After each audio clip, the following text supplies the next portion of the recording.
Mula sa 702 DZAS, Agapay ng Sambayanan. Narito na ang programang mag-uugnay sa iyo tungo sa wastong kamalayan sa batas. Praktikal na talakayan ng mga alituntunin at balitaktakang may kaugnayan sa mga patakaran ng bayan. Kinilala sa Golden Dove Awards bilang Best Documentary Program. Ito ang Tabas ng Batas.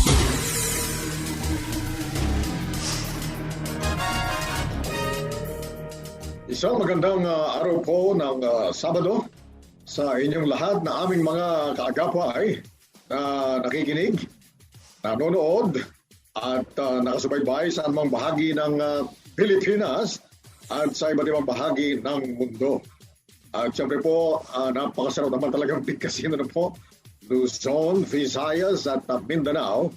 Bagamat meron pong konting lambong ng kalungkutan, konting kirot, sapagkat sa Kabisayaan at sa Kamindanauan ay mga lugar po na nasa lanta ng bagyong Odette. Pero sa biyaya po ng Panginoon Diyos ay nakakabango na po. Nakakabango na at nakaka-recover. At siyempre po, lagi natin binabanggit po yan na parang lesson na rin ng geography. Ano po? Siyempre po, 7,641 na mga isla po yan. Ano? 17 regions, 81 provinces, 1,489 na mga municipalities, 145 na mga syudad at 42,045 na mga barangays na kung saan po ay nakakalat ang ating mga taga-subaybay. Marhay na aga sa inyo ng mga nakikinig dyan sa Bicol Region sa pamagitan ng CARE 104.3 The Way FM. Diyan din sa Zamboanga City na nakikinig via 1116 DXAS Radio Comunidad, Buenos Dias, at maging sa 1197 DXFE, Davao. Happy listening sa inyong lahat dyan. Napapakinggan din tayo sa 1062 DXKI, your friendly voice sa Coronadal City. Kaya naman binabati natin ang lahat na nakikinig sa City of Coronadal at sa South Cotabato. At siya naman na narito sa Metro Manila at walang sawang nakatutok tuwing Sabado. Magandang umaga rin ng Sabado po sa inyong lahat. Pero ang tagubilin natin po mag-ingat po tayo. Patuloy po tayong mag-cooperate sa ating makipag-cooperate sa ating pamahalaan para hindi na po kakalat ang COVID-19 virus. Ito ang programang Tabas ng Batas dito sa paborito mong himpilan, 702 DZAS FEBC Radio TV. Kami po ay miyembro ng KBP o Kapisanan ng mga broadcaster ng Pilipinas. Napapakinggan din sa FEBC.ph at mapapanood sa Facebook Live at YouTube channel ng 702 DZAS FEBC Radio TV at may simulcast sa ating partner television channel 185 sa Great Commission Television or GC TV. At siyempre po ang ating pagpati ay a more exceedingly and abundantly prosperous and blessed New Year 2022 sa inyong lahat and beyond, of course. At ngayong araw po na ito ay siyempre po, ito pa rin ang inyong kaagapay, Pastor Attorney Carlos Kuya Kaloy Cao Jr. At siyempre po kasama pa rin natin, mamaya po ng konti, ang ating kaagapay na abogado, Attorney Roel Cao Garcia para sa ating talakayan mamaya. At kasama po nating kaagapay na sasagot sa mga katanungang legal upang mabigyan ng katugunang legal ayon sa Tabas ng Batas. Pero bago po tayo tuloy ang magpasimula, bati muna natin ang ating mga tagapakinig. Ito po, unahin na natin si Rowena Yapsalo Ay sa Casablanca, Batangas City. Siya po ay staff sa Aurora Event Center sa Casablanca, Batangas City. At siyempre po, binabati din natin sina Mary Del Manawis Obedoza, Juki Siruba, Kelaya Caleb Pozon, May Estopedo Garcia, Edna Bedrijo Maham, Cynthia Zabala Chavez Valencia, Elisa Panisa Manalo, Elma Mendoza, Noel Nacario, Tobias Mercado Luz Viminda, at Helen Rodriguez Flores. At sa punto po ito, nais naman natin pasalamatan ang ating mga kaagapay na patuloy nating nakaka-partner sa ministries ng FEBC. Sa tulong po ng Panginoon Diyos at ng inyong suporta, mahigit 7 dekada na po nating naibabahagi ang mga tamang balita at mabuting balita ni Heso Kristo na ating Panginoon. At sa mga nais naman pong makinig, maging kabahagi ng ministeryong ito, maaari po kayong mag-message sa FB page ang 702 DZAS FEBC Radio TV para sa iba pang detalye. Maraming salamat po sa inyong aming mga kaagapay. At bago po muna ang lahat ng mga dapat ninyong abangan sa ating programa, narito po muna ang pagkaing pangkaisipan.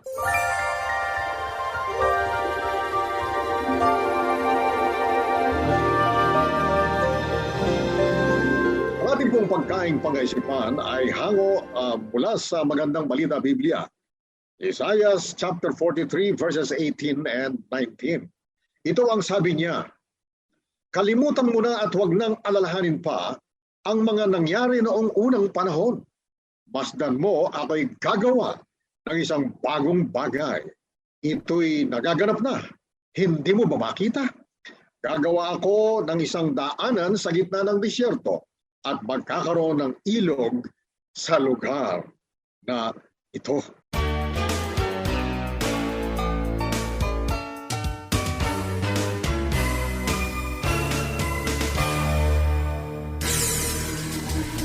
Yan po ang salita ng ating Panginoon Diyos na ating pagkaing pangkaisipan. Kaya naman po kayo ay aming inanyahan na makibahagi sa ating usapan ngayong umaga.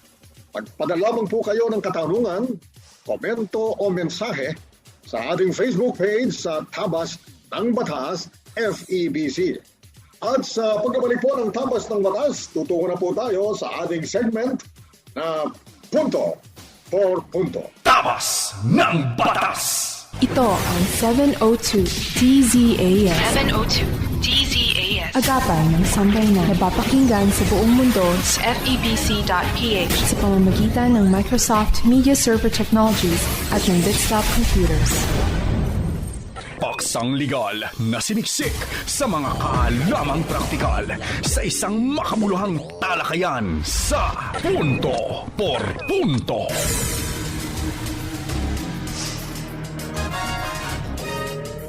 Nagbabalik po ang inyong programang Tabas ng Batas. At siyempre po ito pa rin ang inyong kaagapay, Pastor ni Kuya Kaloy Cal Jr. At kasama na natin, babatiin natin ng masaganang bagong taon na 2022, si Attorney Roel Cao Garcia para sa ating talakayan mamaya at para sumagot sa inyong mga katanungan legal. Sige, pabatiin na muna natin. Happy New Year sa iyo, Attorney Roel.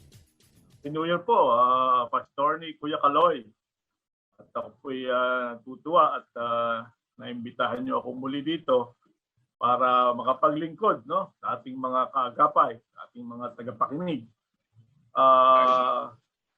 Nabanggit niyo kanina yung mga binagyo sa Visayas, sa Southern Leyte. Yung mga kasamahan ko sa Rotary Club of Metro Batangas, ay nagdala sila doon ng January January 3 pa.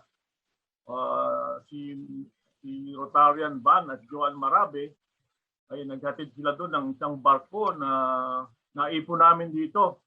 Sa initiative po ng aming congressman ay Coast Guard po ang kasama nila.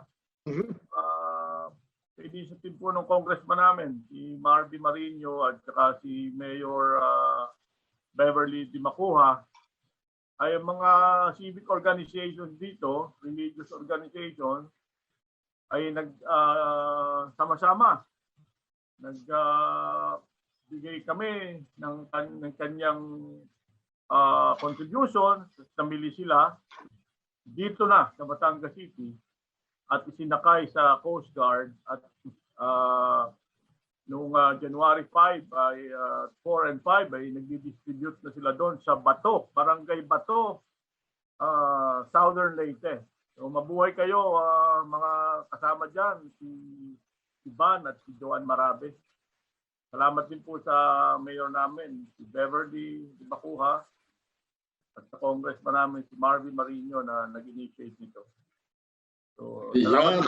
At tumasa po tayo ng makakaimsan sa naging resulta ng pagsalanta ng bagyo sa ating mga kababayan sa Kabisayaan at sa Mindanao. Tayo po ay nagapayanan ni Ma'am Absidy Ferrer, ang ating production text na sila JV Tabua, Enjo Morano, Reggie Villana, Nathaniel Peralta, at ang RTV team na sina Eileen Valdez, Abby Glindo, Chris Rosete, Ivan Brenica, at Wenmark Balatukan. Tayo po ngayon ay nasa segment na ng punto por punto.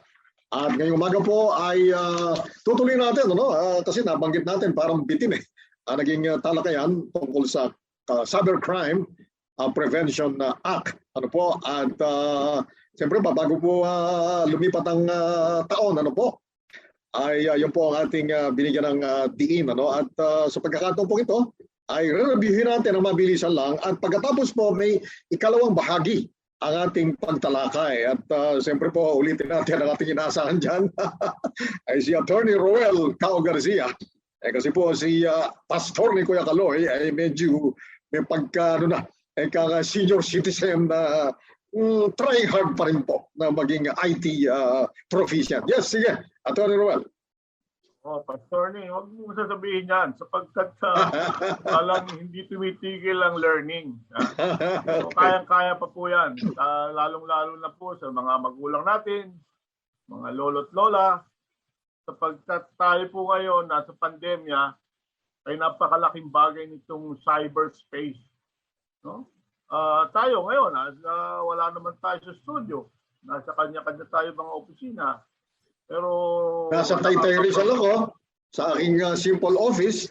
Ikaw naman, nasa Batangas City, sa iyong magandang office. Dahil lang cyberspace. So itong Cybercrime Prevention Act, ay napapanahon po kasi ito. Sapagkat kung ang lahat ng bagay o majority sa mga bagay nangyayari na sa cyberspace, ay kinakailangan magkameron na tayo ng proteksyon sa mga cybercriminal.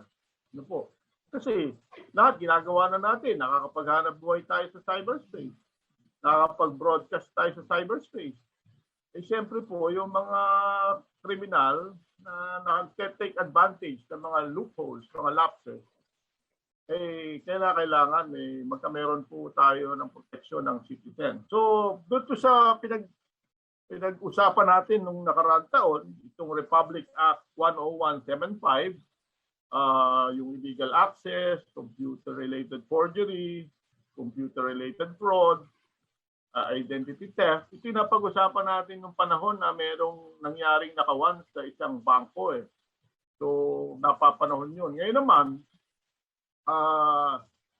under dito ng Cyber Crime Prevention Act, siguro pamilyar tayo yung mga cybersex, cyberden, sinasabi dito na willful engagement, maintenance, control and operation, directly or indirectly na ng mga nagpapalabas ng mga malalaswang palabas or sexual activity ay parte po ito, magkakameron na tayo ng we will be criminally the actors will be criminally prosecuted kapag po nag-engage sila sa ganitong act.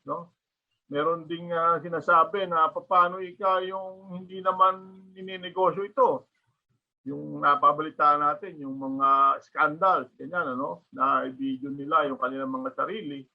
Ang operative word po dito yung for favor or consideration. Sinasabi pag may consideration baga o may bayad, subalit kahit wala yun, kung kayo ay napuwersa, ay under pa rin po yan ng Cybercrime Prevention Act. Ito po ang kinakailangan nating malaman, yung child pornography. Ito dapat kabataan ay pag-asa ng bayan. Hindi natin dapat binababoy yung mga bata. Under the Cybercrime Prevention Act at saka yung kaakibat na Republic Act 9775, yung Anti-Child Pornography Act of 2009, ay malaki rin po pananagutan sa batas ng mga mag-engage dito. At yung pangatlo, yung lagi natin ang pag-uusapan, ilang beses na, yung libel, no? Cyber libel, Pastorny. Naikwento mo, last year na merong nagkautangan, nagsabi ng hindi magandang pananalita sa FB, ay maaari na po tayo mahabla ng under the cyber libel, under the Cybercrime Prevention Act, no? Akibat po ito ng Revised Penal Code sa Article 355.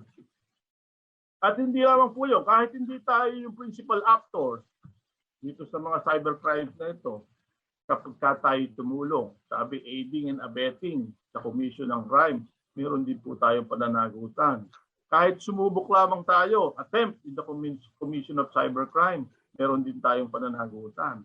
At dahil na nabanggit natin kanina na nasa cyberspace na tayo, ngayon itong Revised Penal Code, yung mga crimes na namin dito sa Revised Penal Code ay maaari ding mapaloob dito sa Cybercrime Prevention Act na ito, no? Kapag ka nag-commit tayo ng mga krimen na nasa Revised Penal Code sa pamamagitan ng internet, online, computer, sa cyberspace, ayun po, Pastorny, ay mag-iingat po ang ating mga kababayan dyan sapagkat napakalawak na po ng saklaw ng batas natin. Hindi nyo na pwedeng sabihin na no, sa computer lang naman yan, hindi naman yan live. Pero meron na po tayong batas dyan. Pagka may batas, naalala ko yung tinuturo sa akin ni Pastorny nung bata ako, nullum crimen, nulla poena sine lege. Yeah.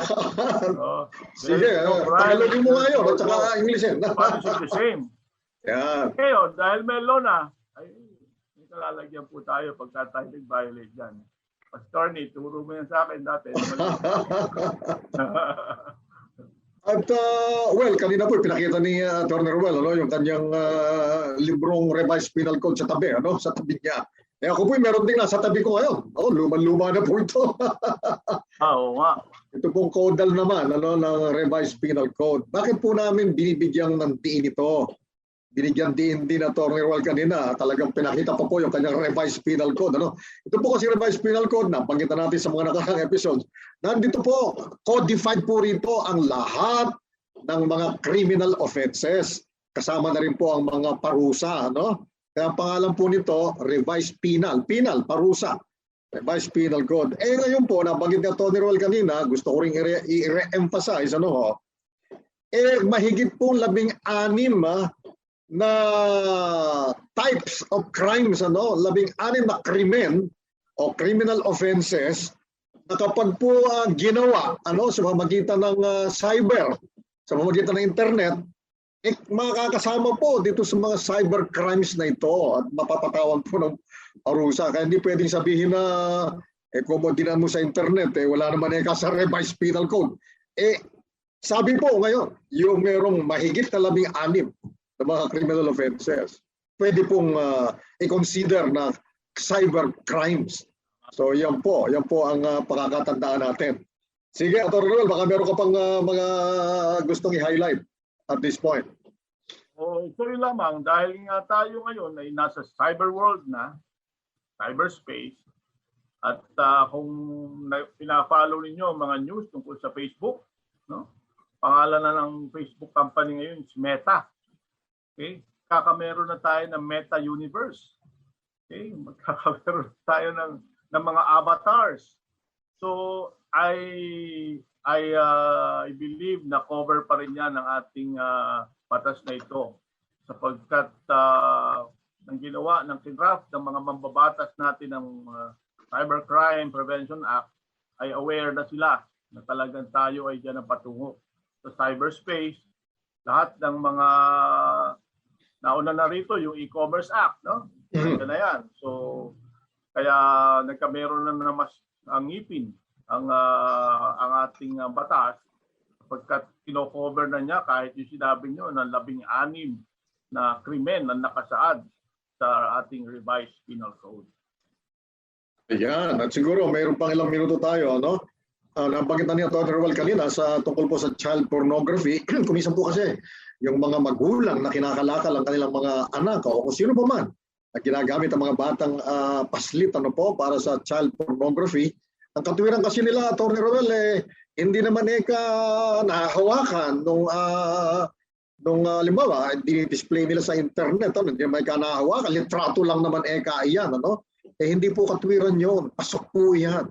Krimen pa rin po yan. Basta po yun ay nagpalabas kayo ng malalaswa at kayo ay ginagawa niyo yan for gain, no? For consideration. And bibili ninyo yan. Ay pasok na pasok po kayo dyan sa cyber sex crime na yan.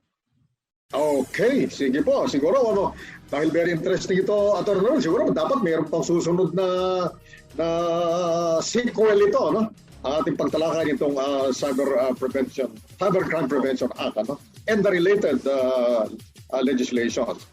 Mamaya po sa ating pagbabalik, abangan naman ang akala at panukala segment. Ano? Tutok lang po kayo, mga kaagkapay. Tapas ng Batas! Ikaw ay nakikinig sa FEBC Philippines. Ngayon ay nagdiriwang ng ika-73 taong anibersaryo ng pagpapahayag ng mensahe ng pag-asa ng Diyos. DZMR 1143 Santiago City, CARE 104.3 The Way FM Legazpi City, 702 DZAS Mega Manila, 98.7 DZFE Metro Manila, 106.3 DZRK Quezon, Palawan, 1233 DYVS Bacolod City, Up 987 DYFR Cebu City, 97.5 DYFE Tacloban City, 1116 DXAS Zamboanga City, 106.9 DXGR Cotabato City, 103.3 The New J Cagayan de Oro City, 1197 DXFE Davao City, 1062 DXKI Coronadal City, at mga online broadcast sa Pinoy Connection at Now XD. Nag-uumapaw ang pag-asa. Pagbibigay linaw sa mga palapalagay, ugnay sa mga panukalang batas. Akala at panukala.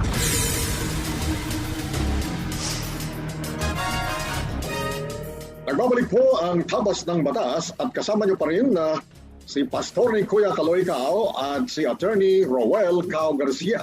Sabi, yung po hindi pa nakakaalam, pamangkin buo ko po yan. Sabi niya po, kasama ko nag-alaga dyan nung balitong bata pa. At kasama po ako nagturo sa kanya. Okay, narito tayo ngayon sa ating segment na Akala at Panukala, kung saan bibigyang linaw ang mga palapalagay na kaakibat ng mga panukalang batas.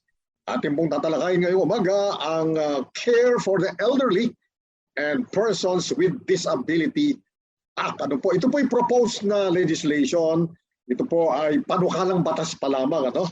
Tama-tama naman, Atty. Roel, nung tinalakay natin before the end of the year, ay nabanggit mo, talagang wala pa namang specific na batas tungkol dito, pero meron kang tinalakay na maaring parang kaakibat, ano? At pwedeng gamitin kapag merong maltreatment sa mga elderly, ano? Sa mga tao may mga disabilities. Ano?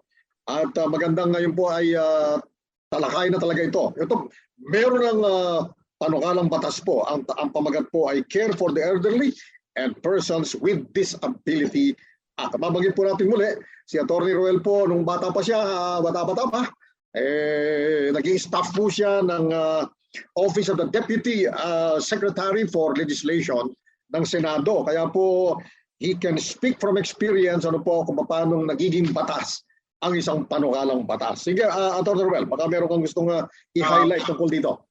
Tama po kayo, doon ako lumaki. No? Nagsimula ako, nagsisirox lang ako doon. Pero napapanood ko naman yung mga batikang senador natin, sina Obito Salonga, Neftali Gonzales, Arturo Tolentino, yan. So alam ko po, kapag merong nag-propose ng bill, House bill or Senate bill, dumadaan muna po yan sa masusing pag-aaral sa legislative mill, tinatawag natin. Hindi basta-basta nalabas yan, ha? Meron niyang legislative mill.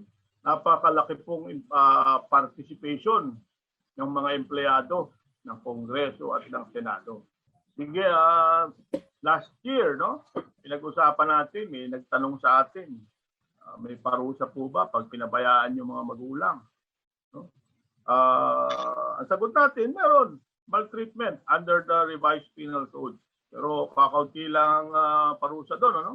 Pero dito sa mga pinopropose ng ating mga mambabatas, dito sa House Bill na Care for the Elderly and Persons with Disability Act, no? Pagka minaltrato natin, ay sinakta natin, nineglect natin yung mga elderly at mga persons with disability, ay meron tayong multa hanggang 100,000 piso at pagkakakulong na hindi lalagpas sa 5 taon. Ito ay magkakameron na tayo ng criminal responsibility. Criminal na ito, criminal action. Pagka sinasaktan natin yung matatanda at yung may mga disability. Mayroon akong nabalitaan na mayroong ipinasa or isinumite. Mayroong Senate bill si Senator Lito Lapid. Ito lang 2021. Ito naman tungkol sa parents. Kasi ito yung tanong sa atin dati. Siguro magiging ma-intertwine ito eh. Na kapag iniwanan mo, inabandon mo yung parents mo, elderly yon, meron ding criminal criminal offense, criminal responsibility.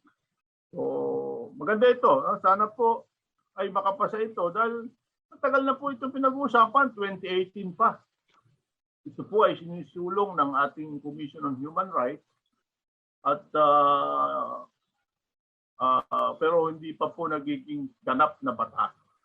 Marami naman po tayong batas ng mga Expanded Senior Citizens Act, pero wala pa po ito. Hindi pa ito napag-uusapan yung criminal liability ng mga tao kapag meron silang ginawa, pananakit or neglect sa mga nakatatanda at yung mga mayroong disability.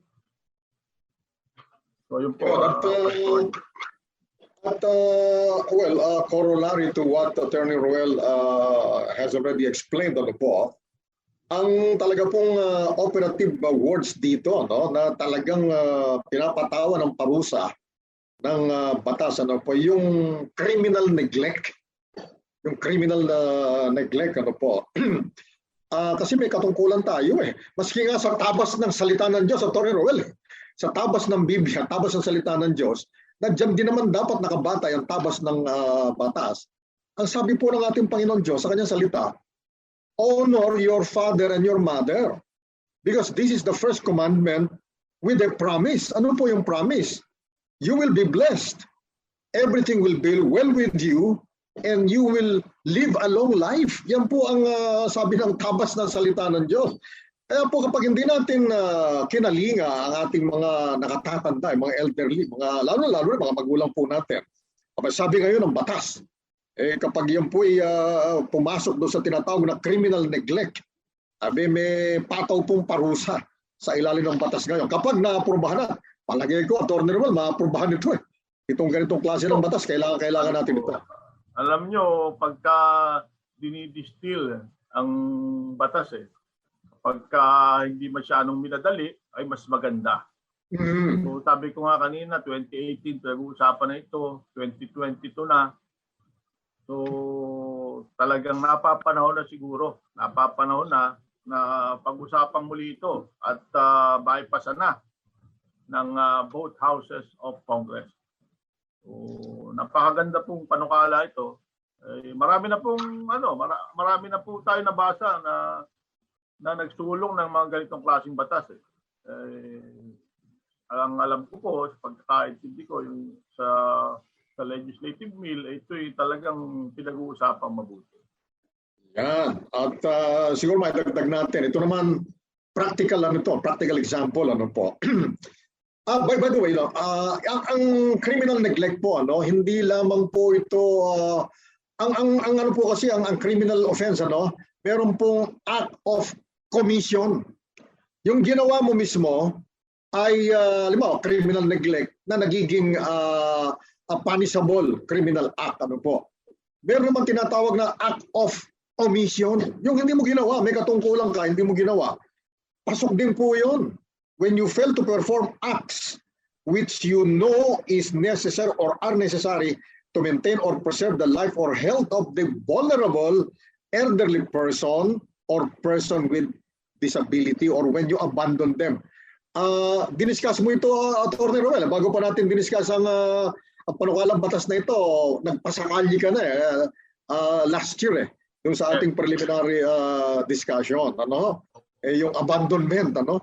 Hindi po natin pwedeng pabayaan ang ating mga magulang, yung mga nakatatanda po, ano? O yung mga may disability, ano po.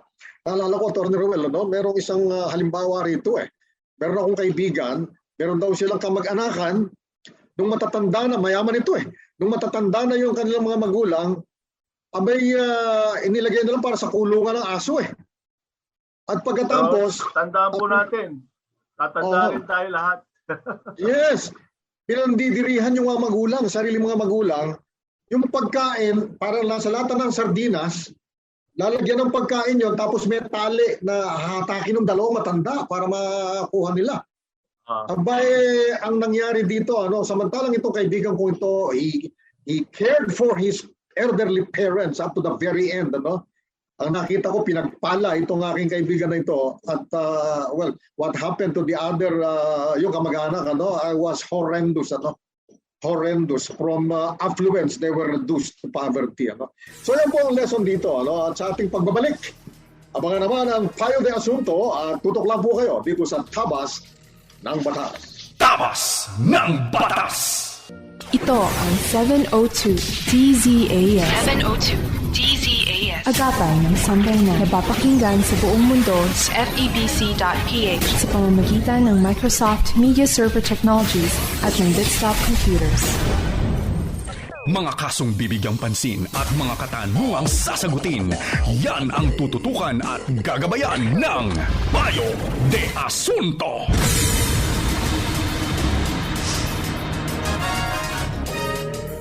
Ating po ngayong bibigyan ng mas mahabang oras ngayong araw ng Sabado.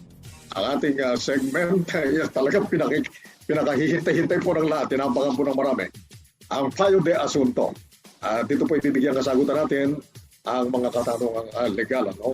Kaya naman po disclaimer ulit, paunawa lamang po. Sabi nga natin palagi, meron po kayong mga katanungang legal, meron po kaming inialok sa inyo ng mga katugunan, kasagutang legal. Siyempre po ayon sa tabas ng batas, may mga pagkakataon matutuwa kayo kasi yun ang gusto nyo, tinaasahan yung sagot. Pero may mga pagkakataon po maaaring yung sagot na inaasahan nyo hindi yung babanggitin po namin ayon sa tabas ng batas. Maaaring makasakit pa nga po ng damdamin ninyo, hindi katanggap-tanggap sa inyo, kami po patatawarin nyo pagka gano'n, nauunawain nyo po. Kami po ay nagbibigay lamang ng katugunan ayon sa tabas ng batas sa aming pagkakaunawa. At simulan na po natin na magtatrabaho tayo, Atty. Roel. Ito po, ang unang tanong. Pag adopted child po ba ay may karapatan sa lahat ng property na naiwan ng mga magulang? Mukhang related sa isang tanong nung nakaraang taon. Sige, Atty. Roel, kahit na isang pasada lang. Vague po yung tanong kasi, magulang. Kasi pag ito'y legally adopted, yung biological parent, napuputol na yung magulang na una Napuputol na po yung relationship doon. At ang magiging niya ng legal, mga magulang na legal ay yung nag-adopt sa kanya. So kung yung biological parent ay wala na po siyang magiging karapatan doon, doon sa kanyang magulang na bago, yung nag-adopt sa kanya, ay yes. Hanggang doon lamang. Hanggang doon sa kanyang mother and father. Okay? Wala po hindi po sa grandparent. Hanggang doon lang po. So kung ang tanong ay patungkol doon, ay yes po ang sagot. May karapatan sa lahat ng property na naiwan ng mga magulang na nag-adopt. Pero dahil na-cut off yung relationship doon sa biological parents na ngayon hindi na niya parents technically and legally, hindi na siya magmamana ron. Okay, sige. At may binanggit ka rin na Atty. Noel, sige, paki-elaborate mo na rin nga, no? Yung adoptive parents, ano? Pwede magmana doon yung adopted, ano? Doon sa parents o descendants, o ascendants ng adoptive parents na parang lolo't lola ngayon, ano? Diyan ba magmamana siya? Discuss natin kanina yan. Ang relationship nila.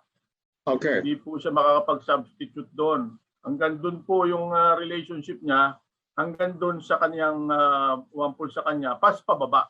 Pagka meron na siya ng mga anak na kanya. Ayan, maliwanag po. Sumunod na dulog, good day po mga attorneys. Tanong lang po dito po ay kung ano po ang dapat gawin sa kapitbahay namin. May-ari ng mga malalaking trucks ng soft drinks.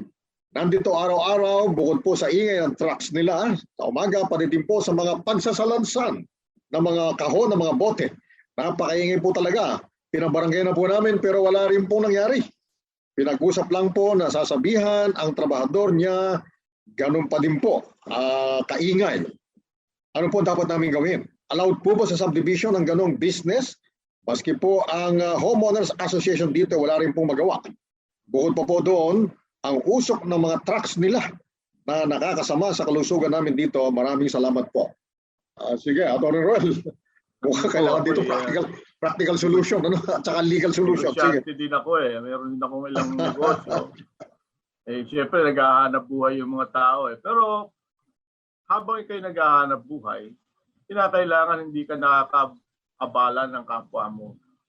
So kung sa paningin po ng ating tagapakinig, tagapanood, siya'y naabala at walang magawa yung Homeowners Association, punta po kayo sa inyong LGU, sabihin nyo sa inyong barangay o na pupunta na kayo. Tingnan ninyo kung ano bang zoning niyan. Yan ba'y residential or commercial? At kung talagang yan nakakabala, nuisance yan, no? Na-abate po yan. Pero pinakamaganda mag-usap kayo. At kung yan talaga pong wala sa zoning, maaari naman pong mailipat yan. Ayan, napaka-practical po nung solution na nabanggit ni Atty. Roel. Kasi meron ako nakita rito sa aming neighborhood, sa aming community, dito sa aming subdivision, na kung saan nandito yung aking office, na nasa loob ng campus ng aming eskwelahan. Abay, yung nangyari yun, Atty. Roel, talaga namang nakasalansan, nakahilera yung mga kahon ng mga soft drinks, halos nabablock na yung karsada, Ang naging solution, ayon po sa binanggit kanina ni Atty. Noel, napaka-practical po. Nag-mediate po yung barangay at eventually ay nag-relocate, Atty. Noel, yung nag-negosyo ng gano'n, ng mga trucks ng mga soft drinks bottles. Ngayon, nasa main highway na sila, pwede na solve yung problema. Okay. Mga attorneys, I'm listening now po sa tabas ng batas. 2019, nabangga ang kotse ko ng isang tricycle. Nag-settle kami sa police at between us, wala na po siyang accountability sa nabangga niya sa kotse ko. Pero pinasok ko po siya sa car insurance ko at nag-grant naman po. Kaso after 2 years, 2021, nagpadala ng letter ang insurance ng nakabangga sa kotse ko at sinisingil sila ng halagang gastos ng insurance sa pagpapagawa ng bangga. Ano po kayang pwedeng gawin ng nakabangga dito? May accountability din po ba ako? Kasi ako ay nakipag-settle dun sa nakabangga na wala na siyang obligasyon sa akin. Sige, Atty. Roel. Kung po sa tanong na may accountability, kasi sa mga insurance, sa mga sasakyan, mayroon tinatawag na yung participation.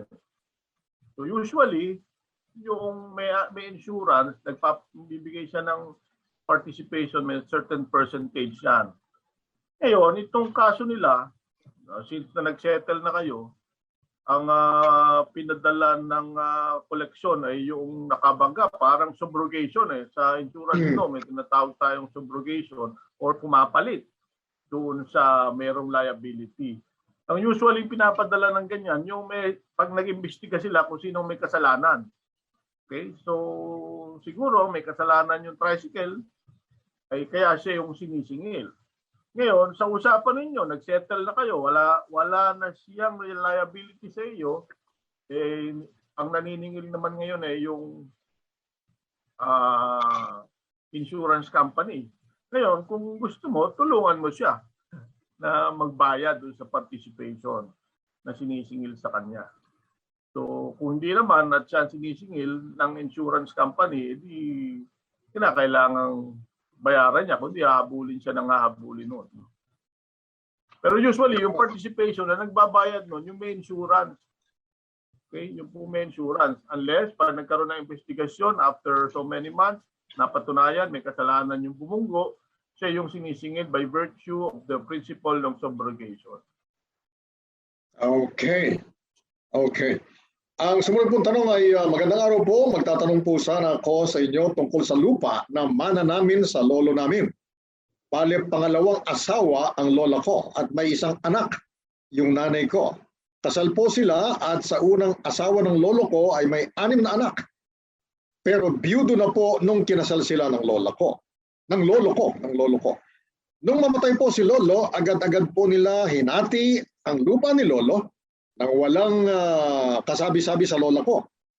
Ginawa po nila ang buong lupa ay hinati lang sa 8 parte. Bali, isang part sa lola ko at isang part sa nanay ko. Then may natira po na lupa na ang kabilin-bilin ng lola ko ay huwag namang ibibigay iyon kasi malaki na ang nasa kanila. Meron pa sa kanila na supposed to be hahatiin pa pero di na nila sinoli at kinanya na rin nila.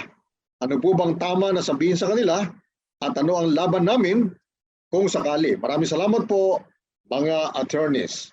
God bless po sa inyo.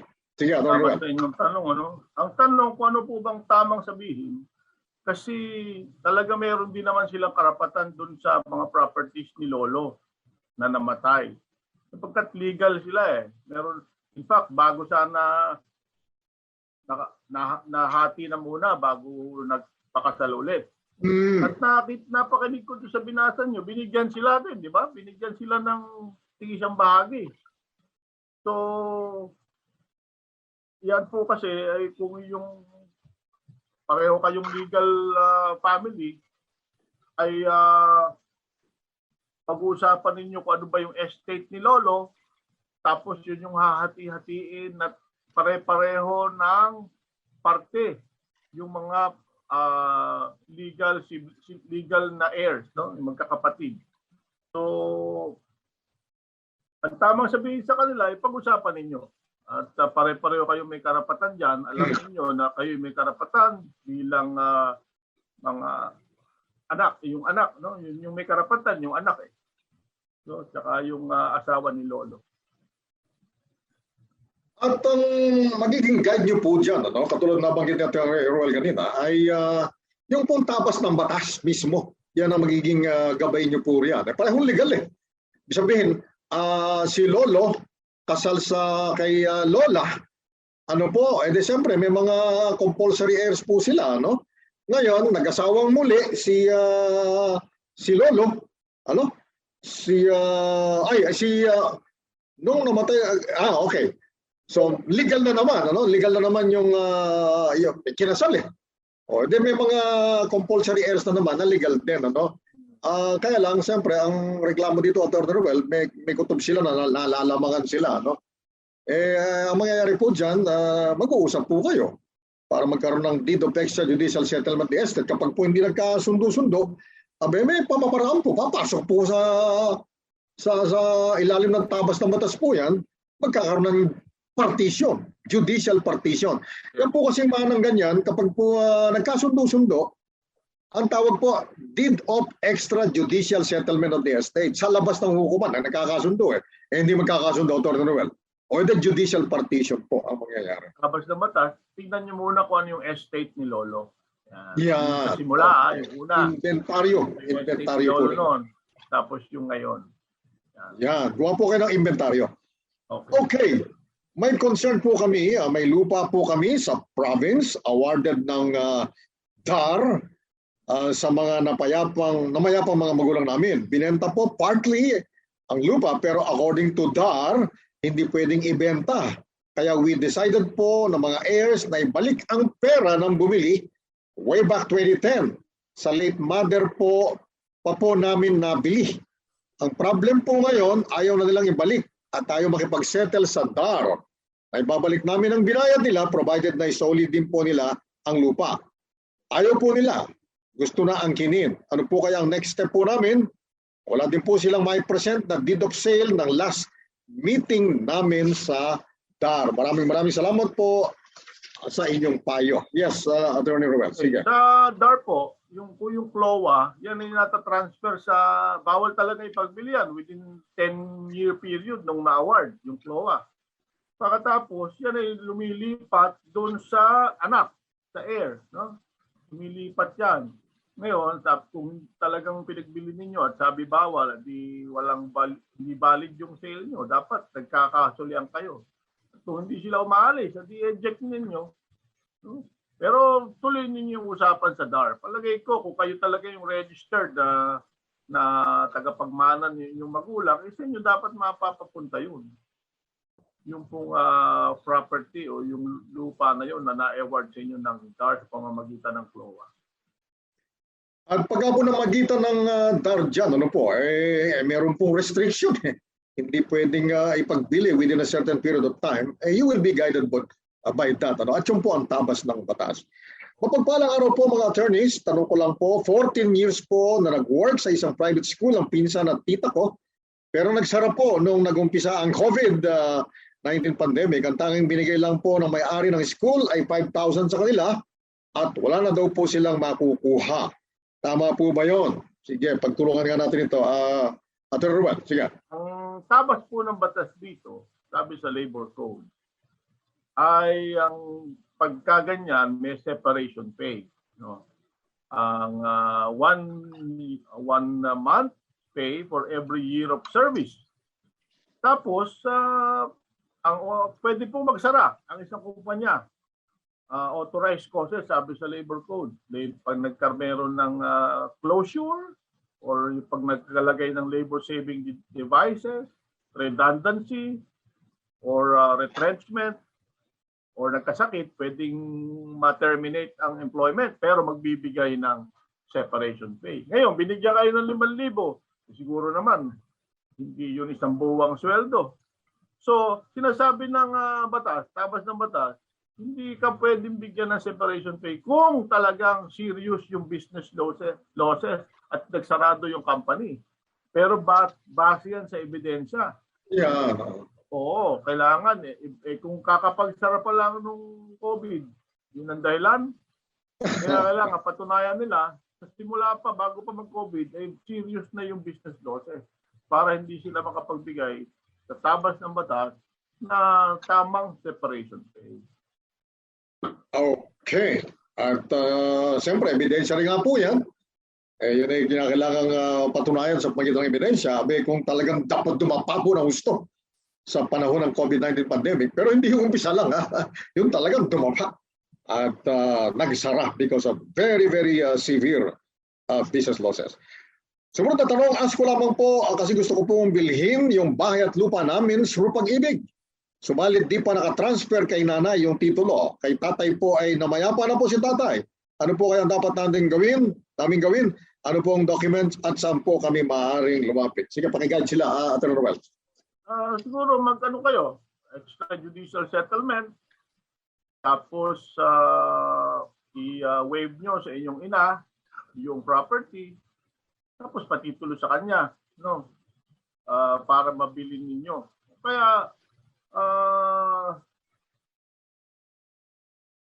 bakit pa iutang nyo siguro to sa Pag-ibig, ano? So gano'n, patitulo, kung nilipat pa dun sa ina, circuitous yun, pero yun, may utang sa Pag-ibig para mabili na nakatitle dun sa gustong pagbilhan. Okay, sumunod. Good day po mga attorneys. Ask ko lang po kung may habol pa ako sa lupa ko na binenta ko sa ate ko. May titulo iyon. Tapos gumawa ng deed of sale, kinuha ni ate ang titulo. pero di pa niya ako nabayaran lahat mula 2002 hanggang 2021. Sige, Atty. Ruel. Ang tanong ko ay kung may habol, dalawa po kasi kung anong ginawa niyong deed of sale. Absolute deed of sale or contract to sell. Yung contract to sell, Kaya naman baka conditional sale lang. Yan, nare-revoke po yan kung hindi kayo binayaran. Ngayon, kung yung absolute deed of sale, usually, nare-rescind o nare-revoke yan kung substantial. Okay? Kung substantial yung pera na hindi pa naibibigay sa inyo. So, doon sa sagot na yon, may habol po kayo. Kung yung substantial, kung halimbawa, konti lang ibinayad, napakarami pa ng utang, ngayon, pwede niyong ipa-revoke, ma-rescind yung kontrata.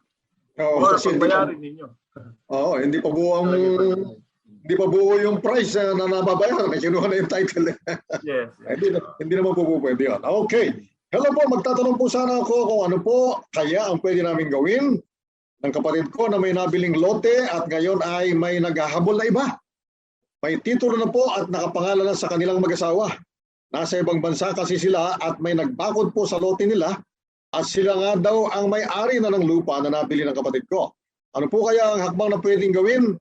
Kasi may hawak na titulo ang kapatid ko. Wala naman sila dito sa Pilipinas. Ako po ang binigyan nila ng SPA para sa lote nila. Kailangan lang ata dito, Atty. Ruel, palakasin natin ng loob. May titulo sa kapatid. Meron siyang SPA. Pinapasok ng iba, inaangkin. Sige, Atty. Ruel, mga practical steps. Sapagkat pag nakatitulo na yan, indefeasible yan. No? Hindi pwedeng pasubalian yung titulo. Sabi nga, yung torrent title ay indefeasible. Ngayon, kapag kami nangihimasok, recovery of possession, i-eject ninyo. Pumunta kayo sa IBP, magtanong kayo kung sinong abogado ang pinakamalapit sa inyo, magpatulong kayo at pa-eject ninyo. No? Hindi po pwede babakuran yung hindi nila property. Malaki po ang laban ninyo sapagkat may title yung kapatid ninyo. Mm-hmm.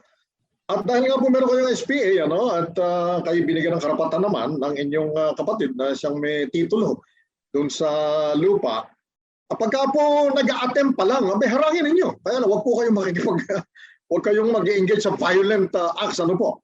Kasi po, ang principle ng self-defense extends to the defense of the property.